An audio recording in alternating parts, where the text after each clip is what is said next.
नमस्कार। 22 अप्रैल को पहलगाम में घटी घटना में 26 निर्दोष लोग मार दिए गए, जिसके लिए पूरा भारतवर्ष बहुत व्यथित है और आक्रोश में है। उन 26 दिवंगत आत्माओं को मैं श्रद्धांजलि अर्पित करती हूँ।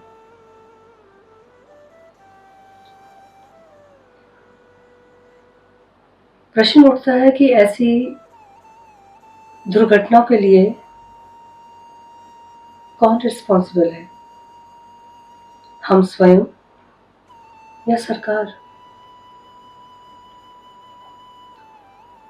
जब भी हम कहीं डेस्टिनेशन चुनते हैं तो उससे पहले हमें ये जांच लेना चाहिए कि वो जगह कितनी सेफ है, उसका पास्ट क्या है। और कश्मीर जैसी जगह, जिन वादियों में आंसू आहें ना जाने क्या क्या है, खून से सनी वादियां हैं, वहां कितने कश्मीरी पंडितों का खून बहा है। उन्हें अपमानित करके वहां से निकाला गया है, उनके घर छीन लिए हैं, उनके बिजनेस सब कुछ छीन के उन्हें अपमानित करके निकाला है। ऐसी जगह में सुकून कहाँ मिलेगा? और कितने ही फौजियों का वहां खून बहा है। जब भी हम कहीं जाते हैं तो हमें अवेयर रहना चाहिए, सुरक्षा की जांच कर लेनी चाहिए। जरा भी शंका होने पर सोशल मीडिया का उपयोग कर लेना चाहिए, मैसेज कर देना चाहिए पुलिस को, रिश्तेदारों को, और कहीं भी किसी को भी, फ्रेंड्स को, जिससे बहुत सारी दुर्घटनाएं होने से टल जाती है। अब इसके लिए सरकार दिलो जान से कोशिश कर रही है अपने ऑपरेशन सिंदूर को चलाकर, जिससे बहुत सारे आतताई मारे गए हैं। जिन्होंने अपनों को खोया है उनको पूरी तरह से दिलासा तो नहीं दिया जा सकता, लेकिन हाँ, सरकार की इस कार्रवाई से कुछ मरहम लगाने का काम तो जरूर हुआ है। और जब आतताइयों के एक सरगना को ये कहते हुए कल सुना कि मेरे अपने मर गए हैं, मेरी फैमिली मर गई है, अच्छा होता मैं भी मर जाता। क्या बात है, आपको भी दर्द होता है?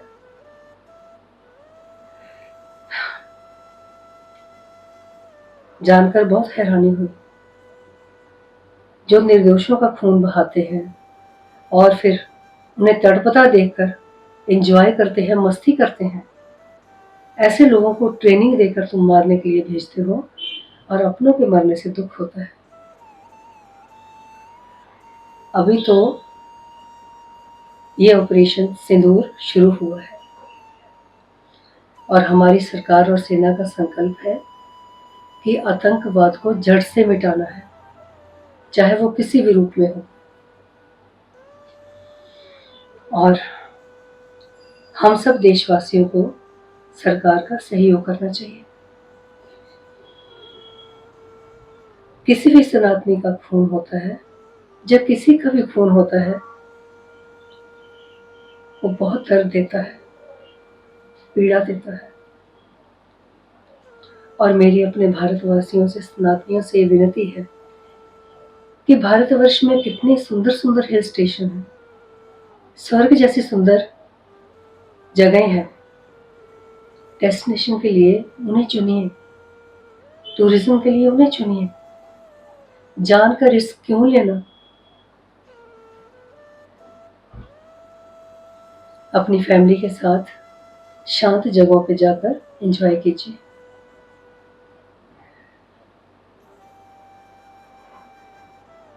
इस घटना को सुनकर जितना दुख हर भारतवासी को हुआ है, सरकार को भी उतना हुआ है, बल्कि उससे ज्यादा हुआ है। तभी तो मोदी जी ने इस ऑपरेशन का नाम ऑपरेशन सिंदूर रखा है। जिन बेटियों ने अपना सुहाग खोया है, उनकी जिंदगी कैसे कटेगी, कितना भारी जीवन रहेगा। और जब अपने सामने ऐसे दर्दनाक हादसे को देखा हो।